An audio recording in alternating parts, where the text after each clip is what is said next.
ما زكى منكم من أحد أبدا ولكن الله يزكي من يشاء والله سميع عليم. صدق الله العظيم. أتون فوي أنكم وسي ولولا فضل الله عليكم. Sankanya se wono otumfo nyankopon na doma chedie a watodie gumuso a ana die biom wa rahmatuhu ana nahum abroso a watodie guyeso a ma zaka minkum min ahadin abada nka wo biere ni ho a wo mumu obetimi akasa meme kra matimi ate sakra wo biere obetimi ate ne kra so bekasa makukuru me kra matino na mwosuman papa abone ni fi biara enim na mene bonsam de yeto nkwanta ya pai bibiara enim no walaula fadlullahi alaykum nye wono otumfo yankopon nado mwachadie wa rahmatuhu ena nsono na humobro no ma zaka minkum min ahadin abada wani beji naso akan asem enne ye topic e de bramo ne se Yahunu enkyerɛkyerɛ atwemu ni nyinara bɛsɛ 3-4 weeks a yɛde enkyerɛkyerɛ abrɛmu ni nyinara yahunu sɛ otumfo yankopɔn akasɛ nienti a ɔtoo din ɛde soma yɛkɔmhyɛ ne konkro Muhammad sallallahu alaihi wasallam emu baako ɛne sɛ ɔbɛboa yɛn na fi biara ɛwɔ yabra bomu suban boni biara a ɛwɔ yabra bonu yebeyi ne baako ɛde ayɛden ato akene yɛkɔmhyɛ ne konkro sallallahu alaihi wasallam ɛnyɛ enkyerɛkyerɛ no nko a ɔbɛkyerɛkyerɛ yɛn no wasa ma yɛnimdeɛ no wasa boa yɛn watena se te sɛ doctor no wabananima abɛka mi obi a mepa adwamanbɔ mi obi a me nom nsa mi obi a me pese minkum yani ehame mi obi a makoma ehame mintimi control makoma mi obi a me de kakra na mabɔ me yere kakra na mayese mi obi a mi wiwi a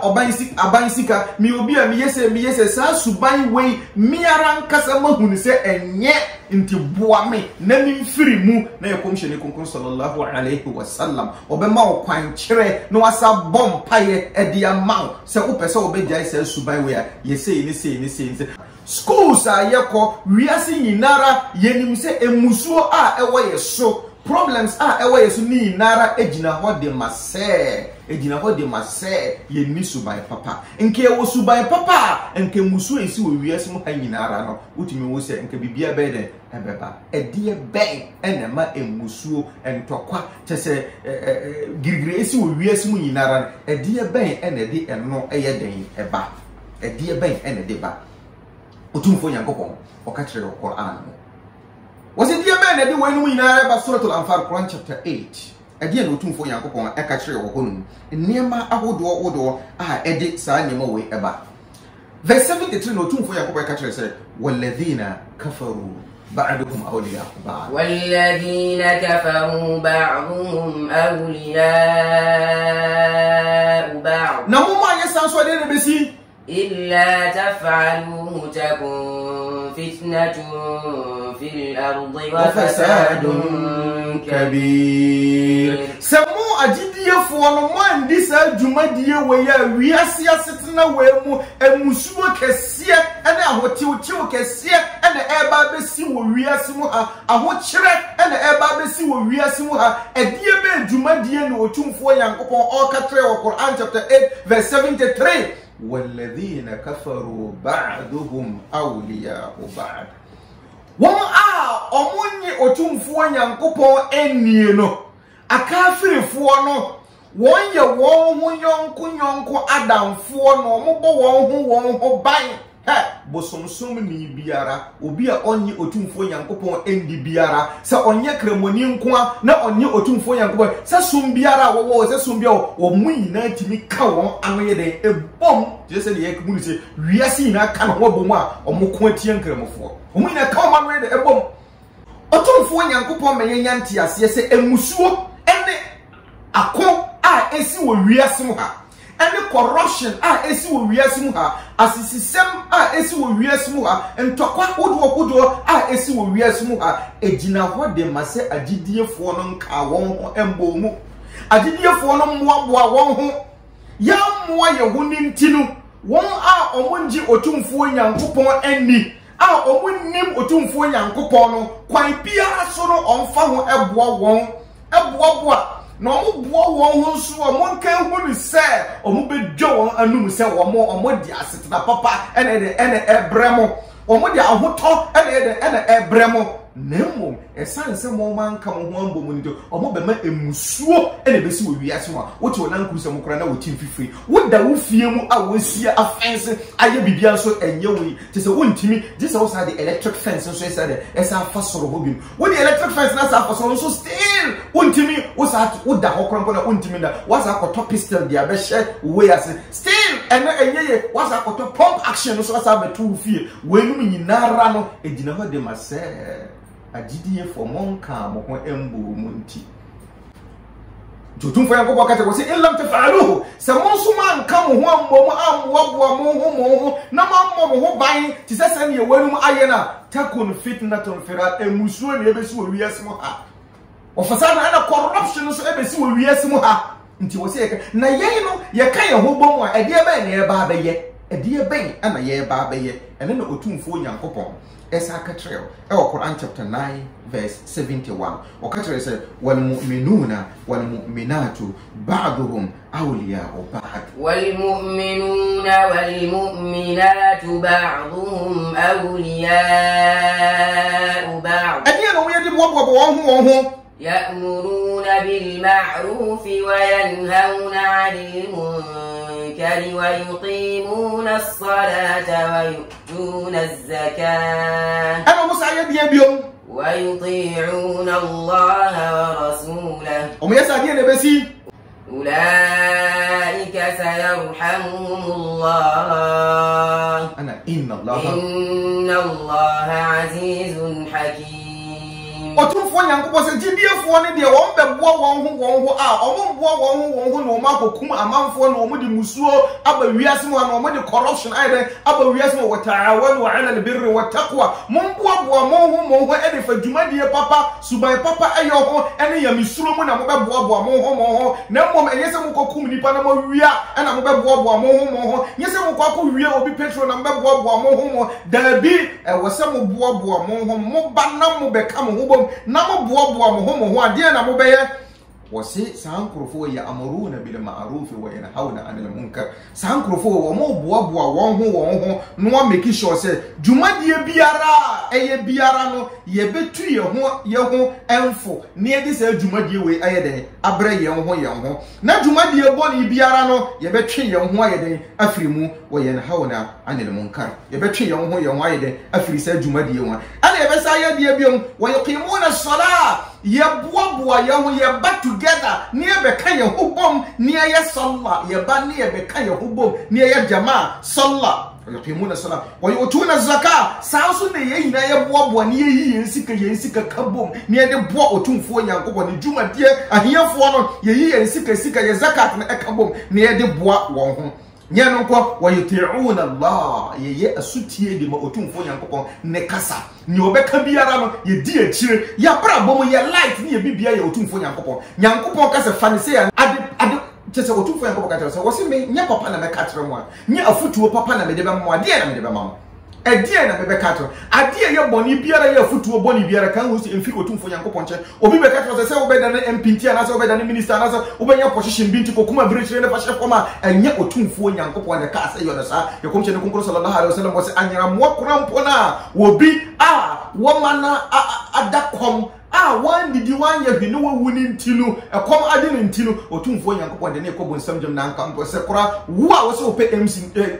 MC ana se wo kasa wo pɛ MP ana position biara wo pɛ biara ntinu no wa akɔkye abiretire tuntum no wakum no na wo de na hyɛfom wo nyankum no kro wo tutu amena na ade na hyɛ wo na wakata so se wo bia ka kyerɛ wo se nyame nipa bia ka kyerɛ wo se yo santi otumfo nyankopɔ se wo se on hyɛ se ye mma bɔne ensi wa asasi so ha otumfo yankopɔ kan kyerɛ se kodi bɔne da wo bo so obi ka kyerɛ se kodi bɔne na nye otumfo yankopɔ obi ka kyerɛ se koyi obi nkwa Koyi obi nkwa na nya otumfo Nyankopon akata o se yi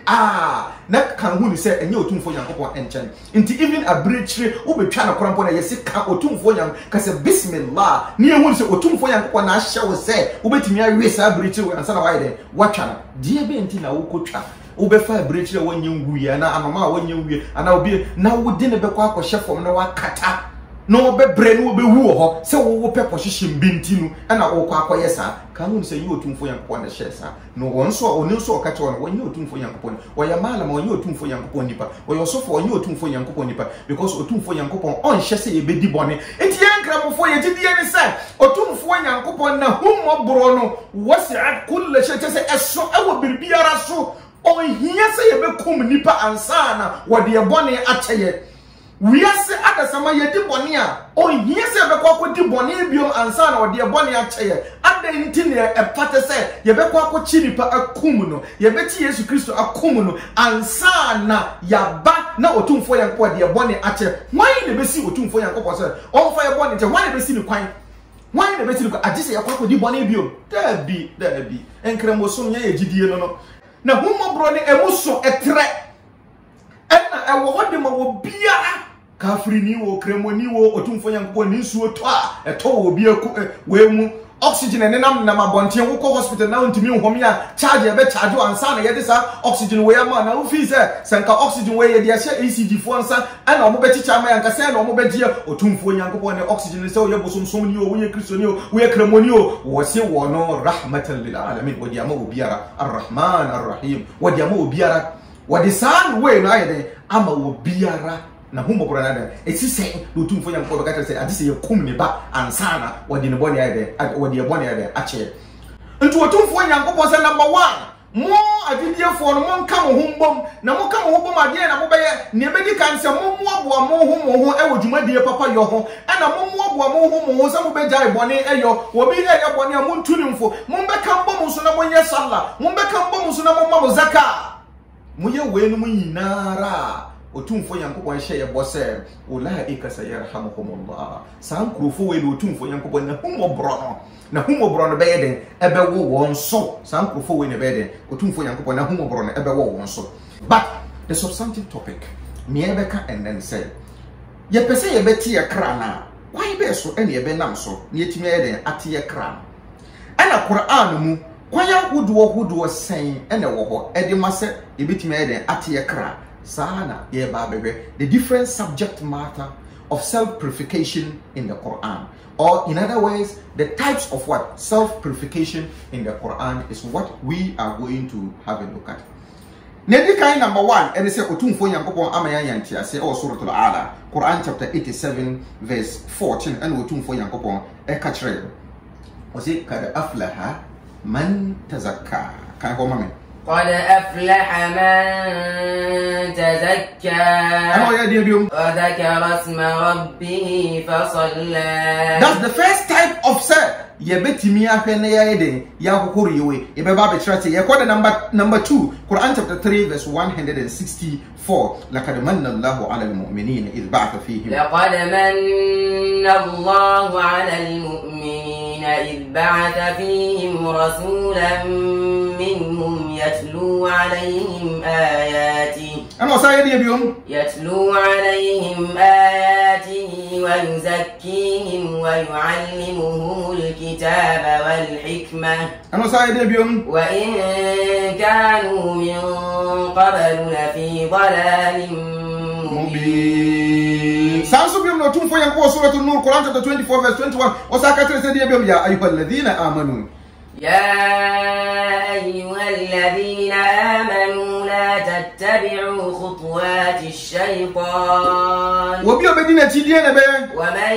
يتبع خطوات الشيطان فإنه يأمر بالفحشاء والمنكر ولولا فضل الله عليكم ورحمته ما زكى منكم من أحد أبدا ولكن الله يزكي من يشاء والله سميع عليم. Otumfo Nyankopon me ehunu se ne edi kan wo pese wo betiti wankasa wo kra na wayi fi biara ewo mu ato akwene ne fata se ubedi kan ye ne se waran kasa no obesore akanchi no wagina wo nan so akase o ba be di djumadie na Otumfo Nyankopon so de na humobro no beba be de ebe ka ho na wanya kwan kire but one ye ntum se wo yare na wasore ananti na wako hospital no watna doctor nim no wakasa akire no ubeye den na wasan ho yare wakonso waka doctor ti wa ma wa tre prescription e dia ma ana wodi abafie nso a wobeje aduro na to nchen wanom ubeye den ana wo na maye den atọ ubeye den na wo na maye den atọ nti ne di kan ye pese ye be hohoro ye kra na ye fi biara wu mu no Quran eme ye kwankire baako miensa na ni na nso no stage by stage untimi mfa baako na wajae baako wasi ne di kan se wan kasa na kada aflaha man tazakka wasi enkunumdie de wo ho ede ma wo bia obesore ayeden agina ho no wakanchi o na kuma mu ene na dwene mu wate ase se adekudie we ye bone ene na kuma mu wate ase se we ye bone nti obenya otan bi nnuhu bi ede amasa adwumade na wono amu no nso ne honam no dwumadie efata se obeye dwumadie emfata se obeye dwumadie efata se jai obe delete abaya ne number on money message obe block on the line on na enkasa on nanti enko ne nchen on exchange WhatsApp message those jumadi na wo se obe jai ni na no wo se anamo edi kan ne se warankasa obe sori ayeden agina ho obe sori ayeden agina ho kad aflaha man tazakka enkunimde wo ma obi obe sori so the first subject matter wo bia obe force se obe sori se oba betiti ne kra no ne di kan anyway enam ye komsheni konkoro sallallahu alaihi wasallam so ana ye betimi a make sure say ya tie ye kra no ho ayeden adi say ye wo ho a ye ntimi ye nam ne sunna no so a ye ntimi ye den enti ye kra no enye den endi nti otumfo yanko ka say lakad manna Allahu ala almu'minina idh ba'atha fihim rasula ye wo so wono otumfo yanko kon agidiefo no wo ye adoma chedie abra wasuma komisheni Muhammad sallallahu alaihi wasallam wadi amaye efri ye yankasa ye mudie no babe yetlu alaihim ayati wo babe kinkan otumfo yankopon ne wo makonkro no ede amaye wo izekihim wo sabe boye ne ya wo huru fi biara ewoye kuma mun yinara na ayaye da atwa kwene nti sa emwa we ne ene yakasa wudi ye komisheni konkro sallallahu alaihi wasallam ni sunna na ti otumfo yankopon obabe boawo ne wa yifi biara ewo wo bra bomu ayde atwa kwene nti wo pese ubeti wo kra ho afri boni biara ho na wafri suban boni biara ho akase ene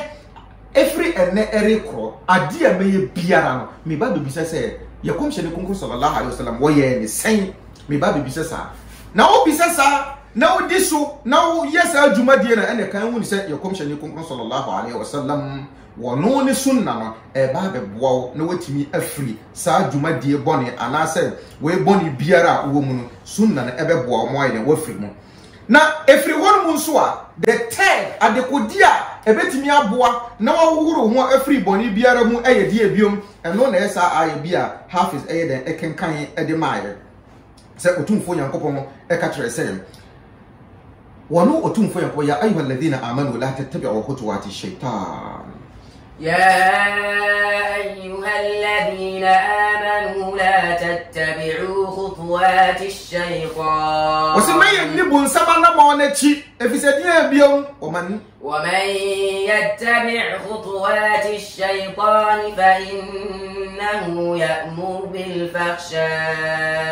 والمنكر نوسو بون سبو وي ومننا مونو اي انامو بيه ابو وورا جماديه بوني مو emusuom wo kwa ko wura musuom na wo kwa ko wura ani wonsam mu ana wo kwa ko wura mu adekodie biara eye dwumadie bone ana ede wo ko emusuom ebo mo wo ko wura dwumadie ye fedie dwumadie biara no kan hunu se eye bonsam ana ema waide akọ wura onum na die bi mo ولولا فضل الله عليكم ورحمته ما زكى منكم من أحد أبدا وتوفى ينكم وسا وسن نيا ونو نا dominant anka wo biara ni wa obetimi asi ne bo odi ne nsa bebo no kokwa kase me matime kra no ho me yegidie ni me obi a medi ekomhye ne konkon sallallahu alaihi wasallam ni sunna nati wose enye wo no otumfo nyankopon na homo bro no ene na duma chade no a wode amamo no a eno ekire wo so hunu se obi akoto amina mu na obo adwaman na onom ensa hunumobo neta bonino na wasa wo time bonino na wo kase tia bonino na hwe kwanya obefa so atwe na ayi na firi sa abula numu yesa obegina na wasa to no buo bio asa didi na tema kase wo kwa ko wure bonsam gemu straight nya sa hunumobo efisadian wala fadlullahi alaykum ma zaka minkum min ahadin abada ولكن الله يزكي من يشاء والله سميع عليم otumfo yankopo walakin Allah yuzakki man yasha ba wono otumfo yankopo ni ope ana oba be yeden oba be tenen no wayi fi biara a ewo ne mu ayede afiri ne mo na ono otumfo yankopo waye obi a oti na onim ni ewo mu biara otumfo yankopo se wayeden oti ana wayeden onim سألوا تنفوا ينفوا يكتبوا سورة العنكبوت the last verse was والذين جاهدوا فينا لنهدينهم سبلنا وإن الله لمع المحسنين وتنفوا ينفوا والذين جاهدوا فينا لنهدينهم ولكن الله يزكي من يشاء ونو تنفوا ينفوا ونو أبنو أنا أبتين أين فري بنيمو أنا أساكتر القرآن chapter 29 the last verse أساكتر say والذين جاهدوا فينا وبي وبسوري نو أبوم سو وبدي جمدية وبكواتيا نكران أنا أو سوري ودي جمدية أو تفهم وان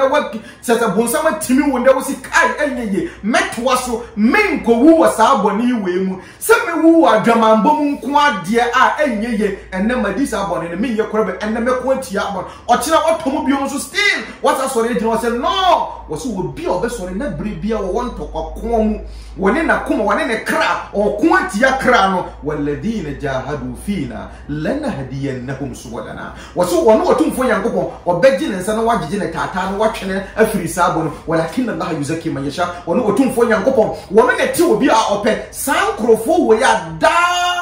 brebia omu bom mode se omu be firi boni wemu otumfo yankopon se obeso ne nsa na watwene ayede afiri mu ansana sa verse no suratul ankabut e kwa we wase inna allaha la ma'al muhsinin wonu otumfo yankopon woni papa yofo enti ni otumfo yankopon ehie firi won chane se bribia kan hunu se wahye wo soja tade a wo kondie tia bonsam o kuma woni abre a wo kondie tia bonsam 1 2 bombodi se bribia na papa yo na wo ye papa se otumfo yankopon nti o spend wo sika a otumfo yankopon kwan so ويسان كواديا then walakin Allah yuzaki man yasha ni otumfo yankopon epenumunu obeba bede obewura mu ona otumfo yankopon ohunya mabo yesi nneema mensa ne wo ya brabo mu a ene ne beboa ye na dan samena na timi abo ene awuru ye boni biara afri ye mu san nneema mensa wo ye nkyerechire a etotototo so ni nyinara ebegina san nneema mensa we eso ne dikan eye wankasa wo hon den a ubetintim edi agina wa akase me efri nekromi ndi sa boni we ube forso na ube soyede ayeju adijuma kada aflaha man tazakka enkunimdie be wo edi ama wo a ube sore aforso ho se wodi sa assembly ube titiw kra ne to so biom wodi ye komhye ni konkro sallallahu alaihi wasallam ni sunna na ebe ya juma se ne ebe ya otumfo yankopon be boa wo na watimi atie wo kra no ne so ube sore a wo ba be ya juma what ye komhye ni konkro sallallahu alaihi wasallam en kwankyere ena eba be ya juma wodi ne kwankyere aye juma eno ena betimi aboa wo na watimi afiri boni biara wo ye de wo mu ena natato so miensa biom so wo sa hia otumfo yankopon emmoa otumfo yankopon ammoa wo a untimi da sa obetimi afiri boni ebimu na otumfo yankopon so ka kyere ye se ye hia ne mmoa nko ade a ene ye yankasa ye nsore ennaho ne ye ntintim ne ye ndi dwumadie ye mfoso nyese ye tiwa ye nya hwene kasa oh me de mesakra me wano nko na ode ka wakoma mo nti ewo mu se wo pese wo besakra Wokatra mana sakra na se wadwene sakra na se wakuma sakra na se honam ana de asakra san sakra ya bia miensa wei en sakra ya ene ye kan wo enka won a omoka won a omasore se omotiti omkra da bi awose wadwene ne ebe sakra na wadwene ne benya ntiase ye se nyame bi wo mu yi enye adwamambo mi boy wo bi be ye ne me ankasa me ba me mpene oni me yiri be ya me mpene woni me maami be ya me mpene woni me siwa be ya me mpene wadwene na nyanti asese sa adikudie we ne enye nyesa nimbie ne nko wakoma no nso anya nuhu bi se enye nti ompe sa ade no abedu bebeso bi krongo se eye wo time se we ne oba eye wo time te didie ni wo be woro wo ho niema na wo ne oba onware no wanya kokuduro no akwa na so wose ebe ya wota wakuma na sa konno no ebe firi wakuma mu na chese wasore agina hono no ene na sa to so biom wankasa honam no krampo ne edwane efiri bia biara wankasa obetumi akwa wuro mu honam no edwane efiri sa bia kro no ndi eniema nan we esakra a na nipa kada aflaha man tazakka wadu sa bia no chese sakra ye first one why the wanya. That's the first one. You prevent yourself completely from doing it. So na woma wadwene ekoso se sa adikudie we enye na wankasa no wakoma no so empesa adikudie we na wuyi wankasa honam no efiri sa abone we mu a na wo be force se ubedi ye komsheni anamo achi baako ewo wonne mu ni wusuma mu ni ubibiara a na wo be ye papa wo be hunu amanfo wo yire mmobo wo be hunu wo nkwada mmobo na wo be hunu adankafo mmobo wo be hunu kunafo mmobo wo be hunu amanfo yinara mmobo nko ade a otumfo yankopon se kan hunu se walakin Allah yuzaki man yasha won a otumfo yankopon pese obeti won bra no obeti won kra no wayi won afrifin wo de ho ko wuram bi onu otumfo yankopon obeboa mo ade wo wuram na wona wo hoyi efiri amapakosi enyume wondi papa ba akokora woni once di kura say encheye o ma wo bi ntia ye papa onko prapra masallachi ohun abewa bi mmobo ohun wo yire mmobo ohun wo nkwada mmobo ubeye dan na otumfo nyankopon na humobro no ebe ba so ene ubie ofo na pornographic picture bi ebe to so woni ne boso no ibi yakase Allah akoro ko jina sala kwampo na sa picture na esa o wadwini eni sala no mu kura wala yadhkuruna Allah illa qalila untuntum otumfo yankopon wasallamu bibina wodwen WhatsApp messages and images no and na wo wadwini mo we da odwen enye otumfo nyankopon na nka wo hunu wo yire mmobo na hunu nkwada mmobo na hunu juma yire fombo na hunu adanga fombo hunu kuna fombo a otumfo nyankopon so ebe hunu mmobo otumfo no yankopon ohun ya mmobo no onfa ye bone nche na onfa ye nka won a obehu won mmobo na watwe afiri bonsam ensam na bonsam kopim se de betu ya daka minamu enya ade a obejaye bonsam jina yenchembre bia otumfo yankopon ye srawo se me yentimi ndi dwumadie papa a obemma bonsam odi sa dwumadie ne be so bonsam ntem ato na akwane